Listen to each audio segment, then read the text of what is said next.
getting to know who your learners are and what it is that they need. What are you actually solving for? Because oftentimes when you ask the question and you find out what you're actually solving for, what they've asked you to build is not going to solve it. And if you get close to your learners, like doing persona work, doing some empathy work, oftentimes you can figure out a better way to get it done that is less intrusive on our learners and that is easier for you to build and deploy. Hello and welcome to the Making Better podcast, where we talk about making individuals, teams, and organizations better. Whether you are a manager, a coach, or a learning development professional, this show will give you actionable insights on how to raise your performance and the performance of those around you. My name is Matt Jertson, founder of Better Everyday Studios, and our guest today is Anne Rollins. Anne is the Chief Solutions Architect and Vice President of Custom Solutions for Blanchard, a premier global leadership development company.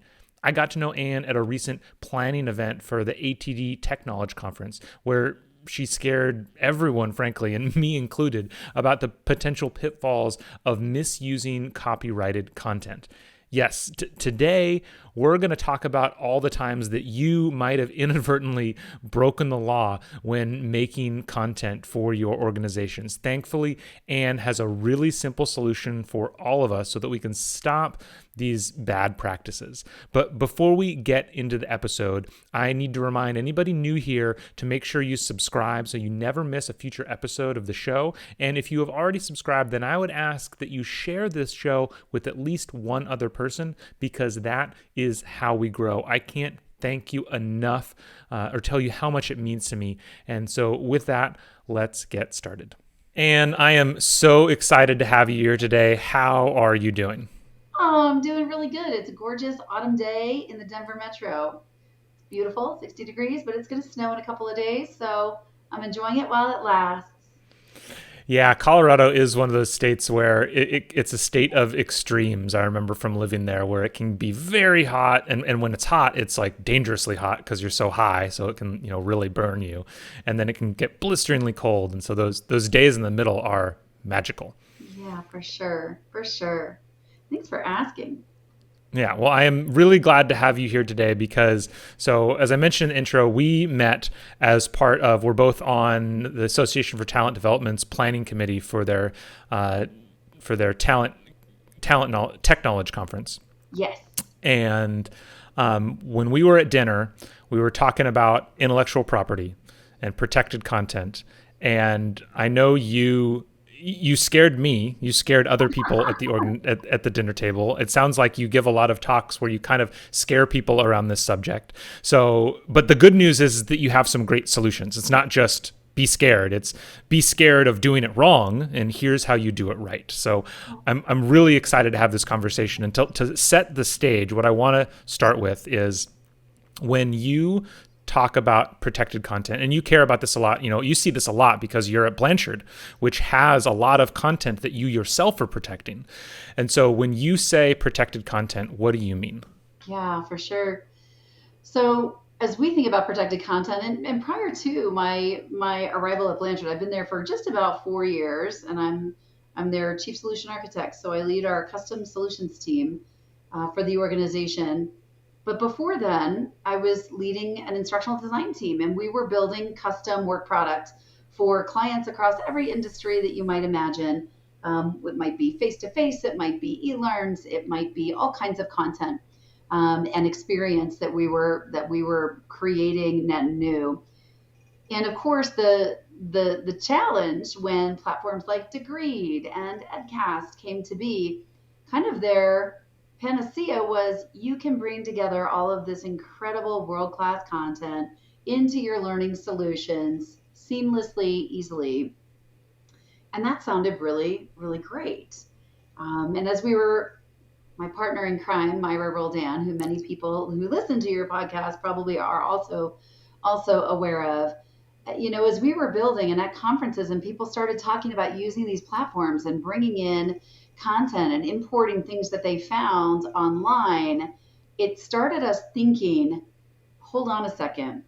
Just because we've got a platform that can aggregate and bring things together does not mean the content that you found is actually, even though that you could do it, is it legal for you to do it? Yeah. And we put a lot of thought into and research into, what are the follies of our ways, and whether you've got a degree or an EdCast or other kinds of platforms that do that kind of curation work.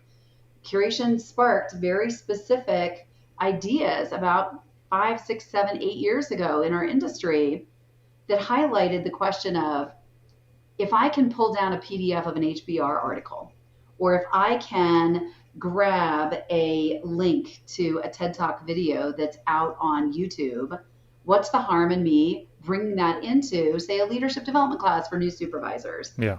And the answer is, it's extraordinary detrimental.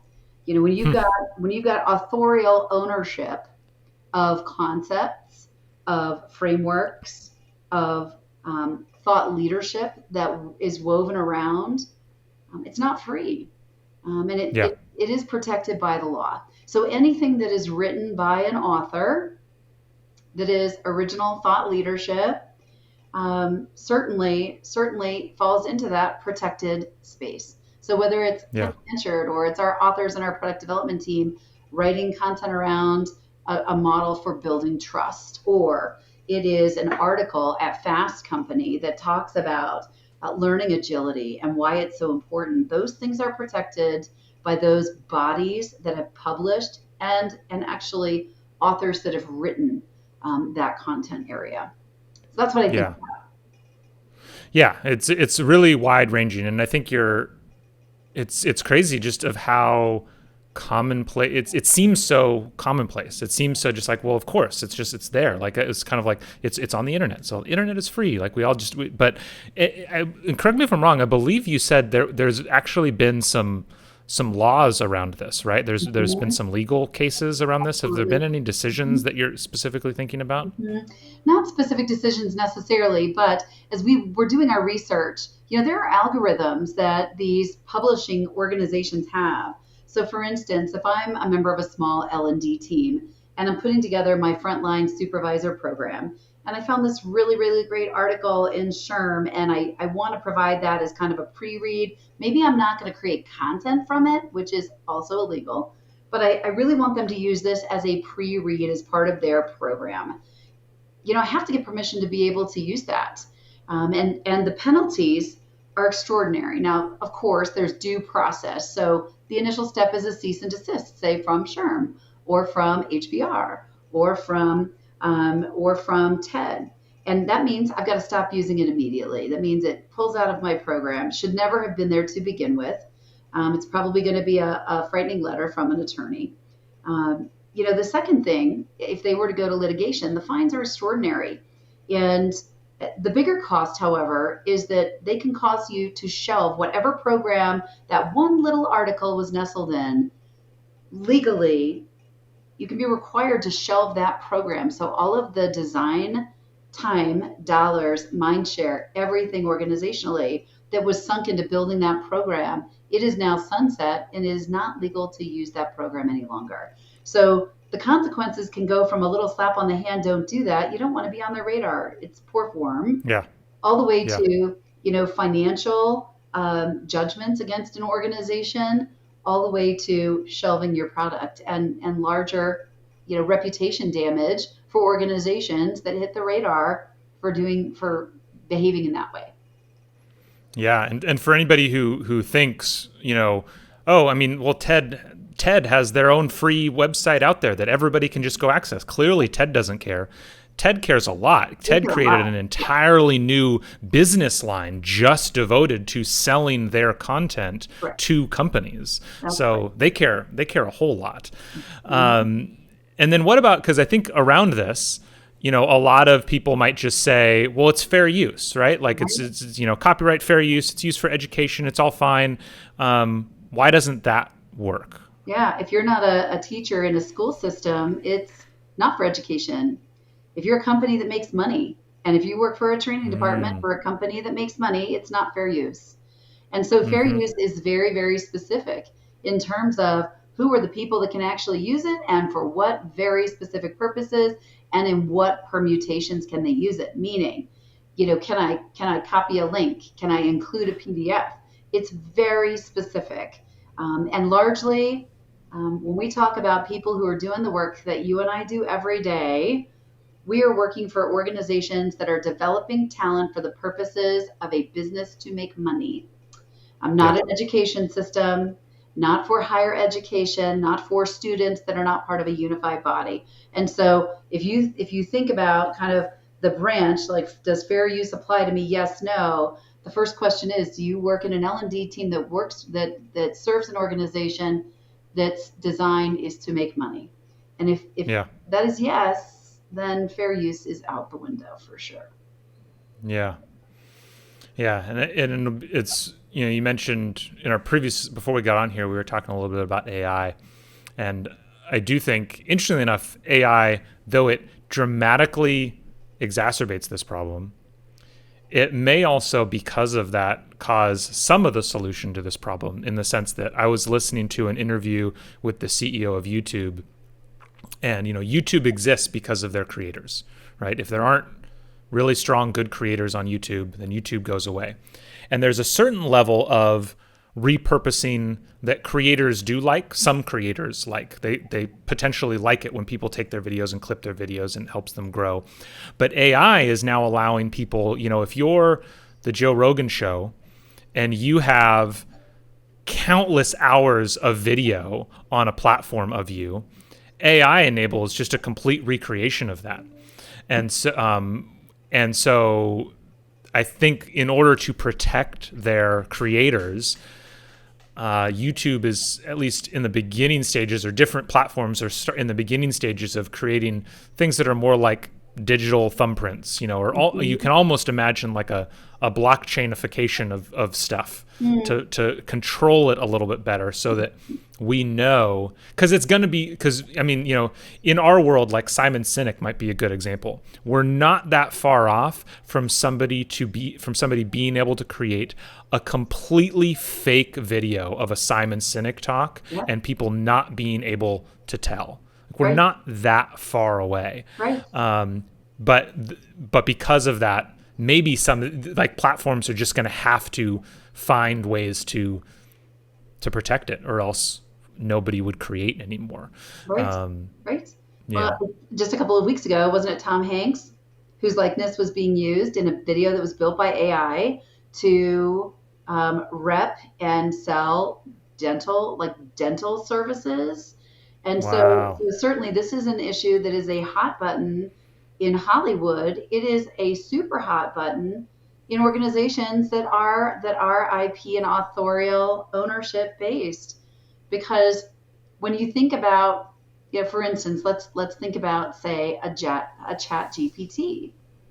How much stuff is out there that has been kind of ingested from all of the sources that we've talked about today, from Yes. Harvard, from HBR, from Fast Company, from all of the periodicals, and suddenly, you do Myra Roldan again. She's my best friend. She's actually here with me this week. She's working upstairs in the office upstairs, but she actually Nice. did a quick TikTok video that was using GPT, and it's on the same line of discussion. And she had to build a course, and the very first learning asset it came back with, the course was great, lovely, kind of worked through everything it needed to work through. But video number one was a video by Tim Slade, who is, one of our thought leaders in our industry Yeah. right now for e-learning design and development. He has his own instructional design academies and e-learning development academies. And the very first video, the very first asset in this program was a video that Tim did not give anyone's permission to use for any Interesting. purposes. Yeah. That's his Yeah. personal IP that he actually sells as part of a program. And so Yeah. the risks of using these tools, and I think to your point earlier, the discussion about blockchain, or the discussion about some kind of very, very clear capture and record of where content is, where it lives, where it's being used, and making sure that it's not used without permission, without the appropriate financial agreements that need to be in place.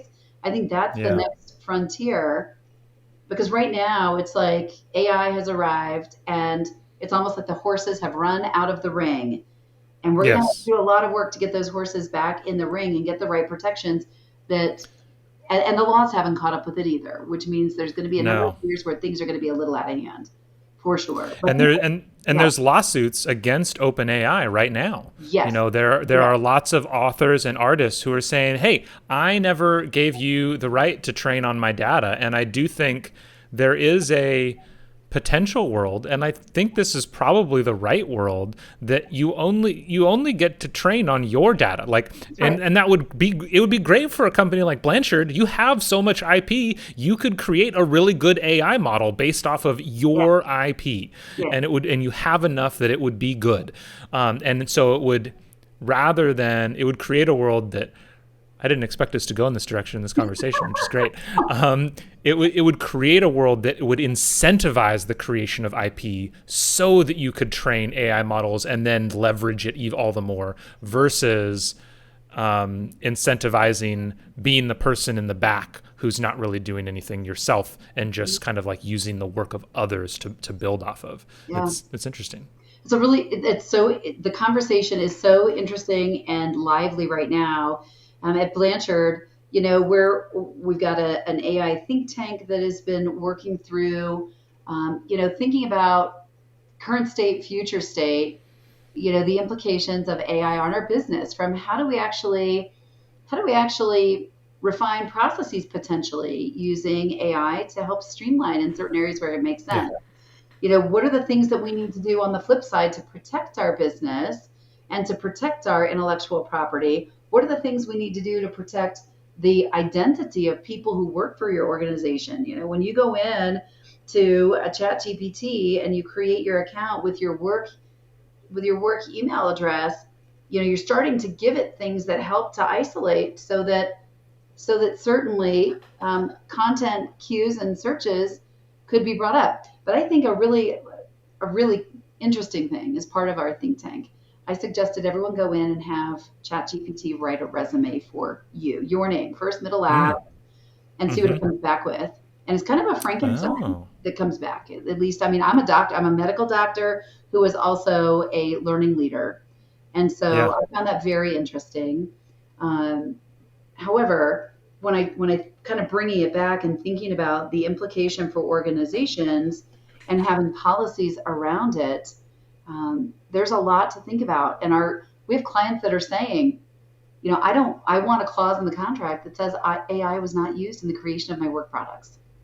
Mm-hmm. Mm-hmm. And Yeah. where that stems back to is, if you are creating something that is bespoke, that was built for me, that is connected to my values, my strategic pillars, to the things that matter most to me as a stakeholder and a sponsor that is paying a lot of money for a learning solution that will scale globally, I need to know that heads and hands were Mm-hmm. actually, the mastermind of that product. Mm-hmm. Mm-hmm. And so I would anticipate that we'll start seeing some of that as well. And there are AI detector tools that are out there. So clients could run something through an AI detector tool to Mm-hmm. validate, that things aren't coming up on the radar as having used AI to build them. Mm-hmm. So I think that we've got a couple of new frontiers that we are just on the edge of, but it really is an extension of that content curation Yeah. Yeah. conversation that was happening, in Yeah. 2015, 2016. The laws haven't caught up really. So it's going to be long litigation cycles before we have probably really, really clear and defined guardrails. But the reality is, if we think about our common sense instincts that we have, if it is thought leadership that was generated by an individual, that was published as part of a large publication, that is something that needs permission or a licensing agreement that has to be in place in order to use Yeah. it. Yeah. Yeah. So you have a really good answer to this, but before we get to that, I did want to ask you, because you kind of mentioned even the creation of content, not just taking an article and putting it into your course, but where do you see the line based on what you've seen? Where do you think the line is between creation and curation? Like, if I'm creating a course it's based off of all of these books behind me, right? Mhm. Like, because I read them and they're in my head, but I'm not going to go like ask for permission from all of those authors to Mhm. use to do it. Because I'm not doing that necessarily. It's like it's all rolling around in my head. So like, where do you see as the line between Mhm. this is my idea and I, because there's a clear wrong of I'm just going to take this PDF and throw Right. it in my course, or I'm going to Right. take Tim Slade's video and put it in my course. That's wrong. But below that, like where do you see? Yeah, where do you see other lines? Mhm. Mhm. I mean, I certainly think about, like in our space, if we're talking about leadership development, if it's a model, if it's a framework, Sure. if it is a Yes. language that's used to wrap around the model, it belongs to someone, Yes. right? Yes. Um, Principle based, as you start moving away from that, kind of getting into principles based, if you were able to do research on a set of five key principles and be able to substantiate that with research and evidence, right? Certainly there's a case there, to be able to use that kind of content. But it is really sticky. I mean, if I'm an instructional, I say just an instructional designer.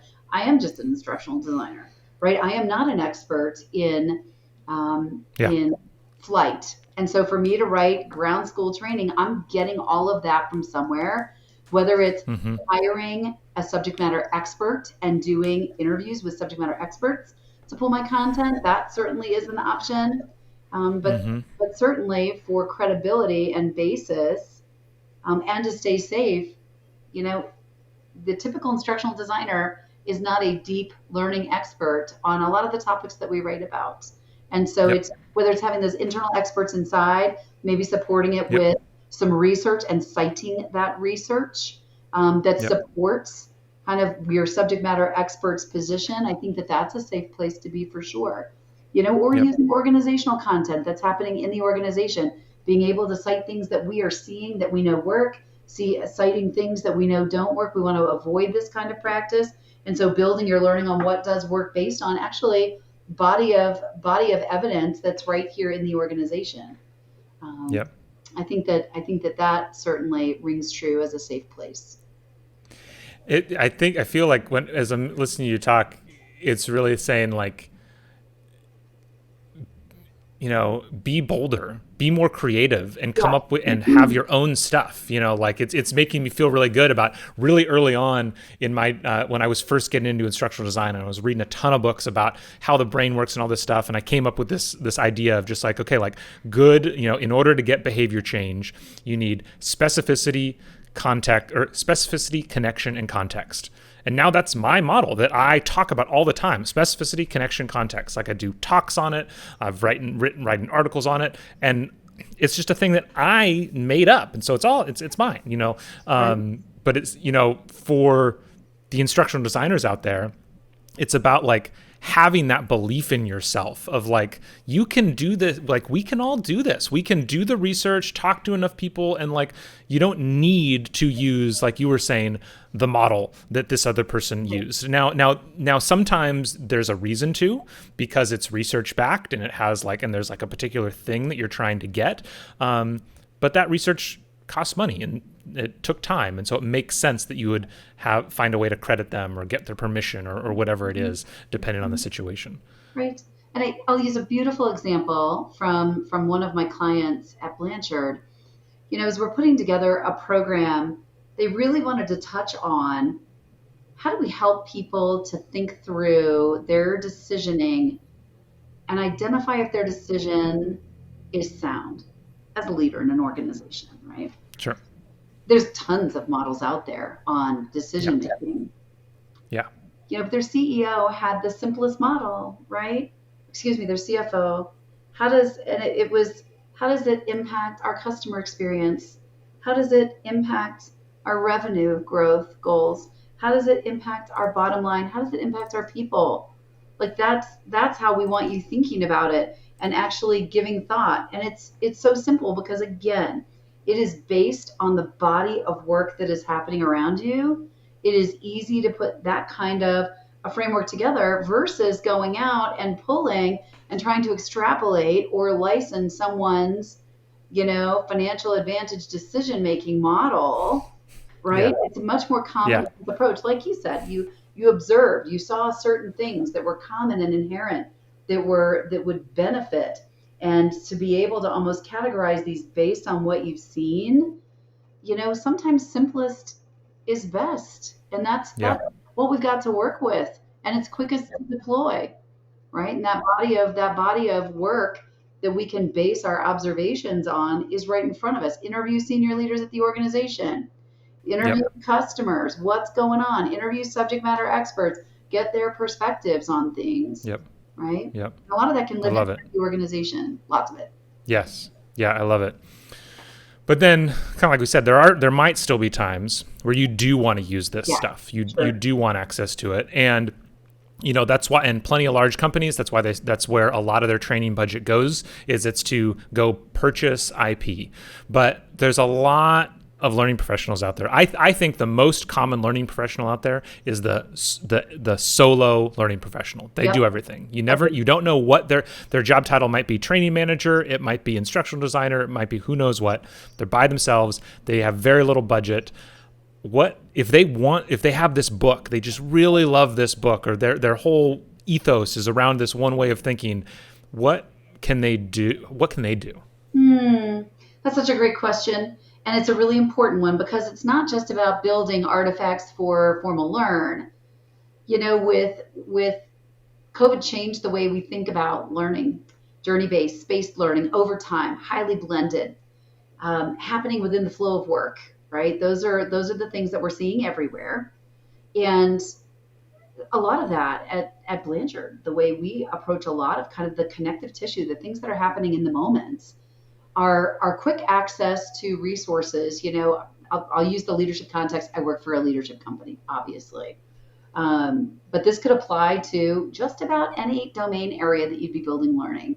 We've had our formal program on XYZ concepts, and I want to provide a selection of tools, maybe a virtual library or some digital resources in the moment of need. Like, I'm not going to give this to you now because you've already learned some things. I want you to apply them. And then as you need more, you can come back. We've got a library of freemium content that's written by our authors that we use, right, to provide Mm-hmm. that. But prior to joining Blanchard, we were still working to the same aim. But how do you get those digital assets or resources that are in the moment?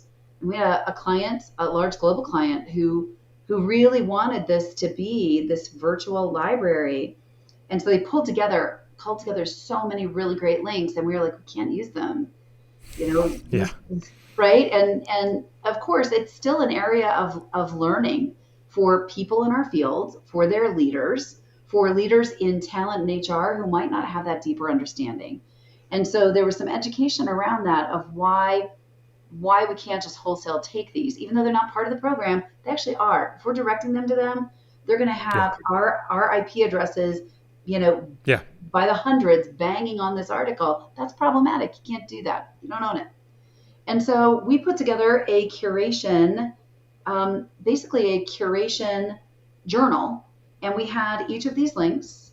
We went and contacted each of the owners, and we found out if, would you allow us to use this article in a collection of resources? It's not part of a formal delivery program. It's in the moment of need. We want to give them more to be able to round out.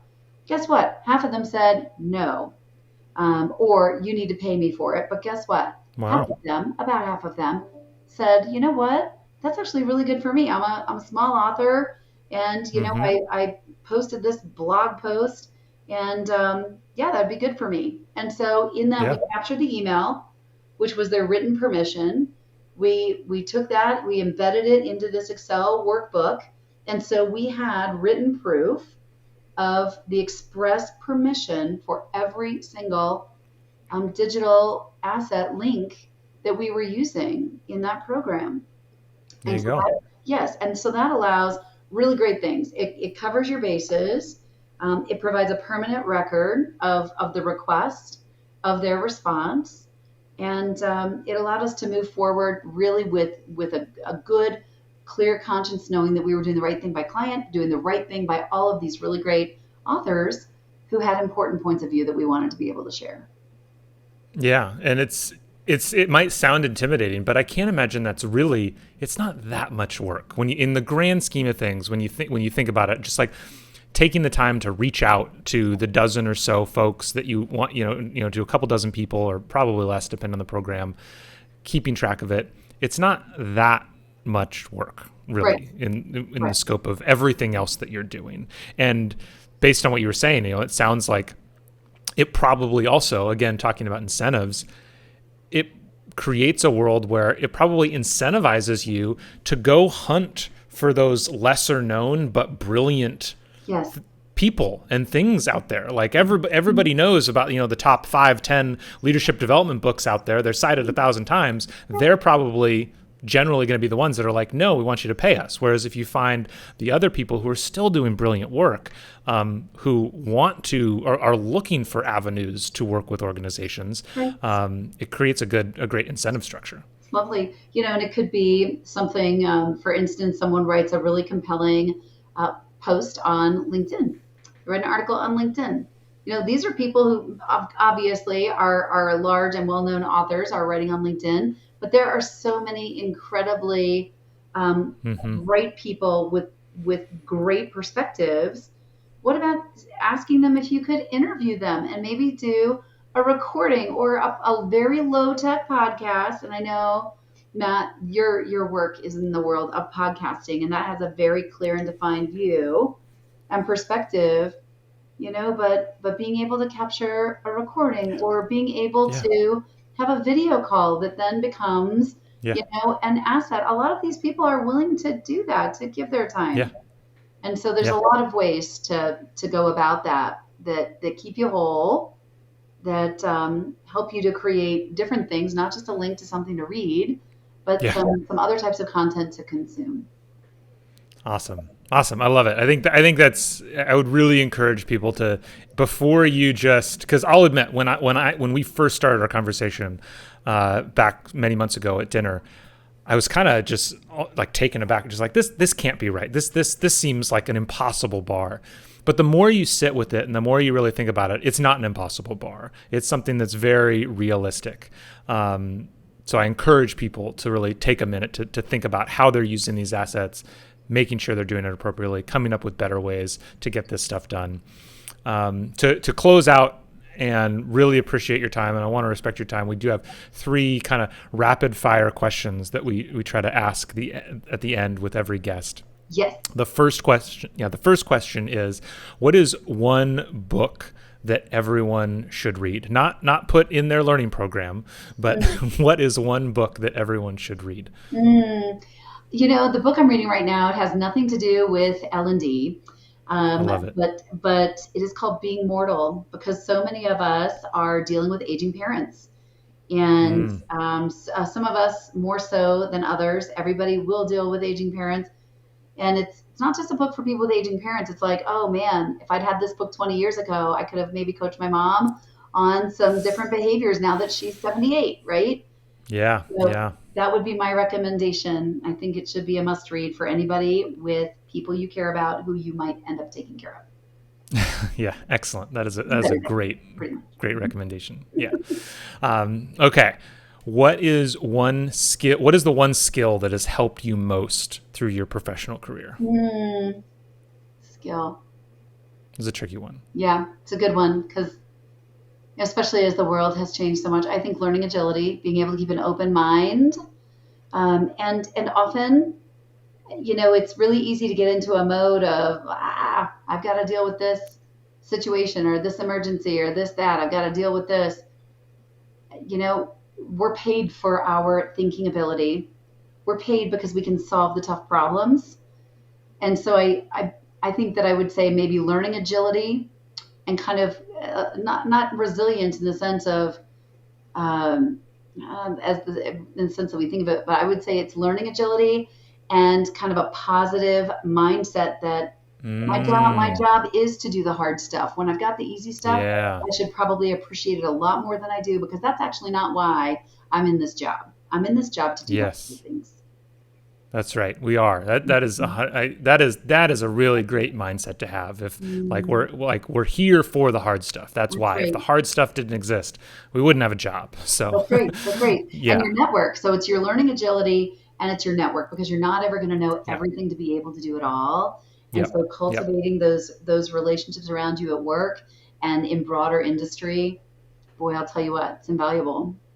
I love it. I love it. Well, especially for you, since you've had the opportunity to work in with for so many different organizations, I think this last question, I'm really interested in your response of what is the most common opportunity that you see for organizations to improve their talent development? Mm, mm, mm, mm. Let's see. Huh. I think getting closer to our learners, I think it's a miss. I think we often find ourselves in order taker mode, Yes. which when we're in order taker mode, we're going to build a solution that maybe half of the people will like, the other half of the people will feel like it was spun up because somebody said build this. Yeah. And so getting to know who your learners are and what it is that they need, what are you actually solving for? Because oftentimes when you ask the question and you find out what you're actually solving for, what they've asked you to build is not going to solve it.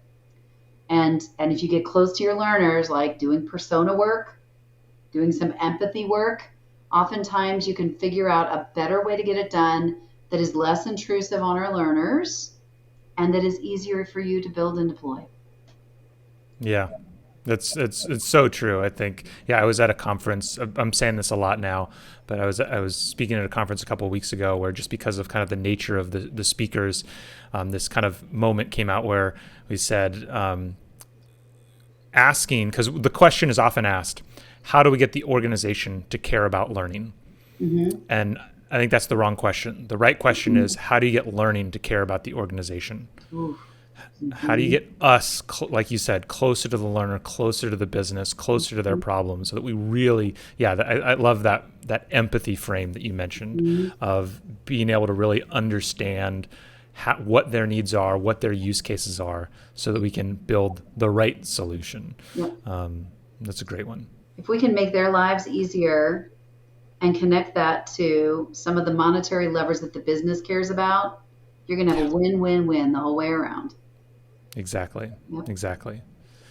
Awesome. Well, and this has been amazing. Thank you so much for taking the time. I know you are incredibly busy. I really appreciate you being on. I think this is a topic that will rightfully like kind of open some eyes, but then give some really clear paths forward of a better way to deliver better for our learners. So thank you so much for being here today. Hey, thank you. This was great. And I hope that you have a great rest of your fall. And I know that I'll see you on that next PAC meeting.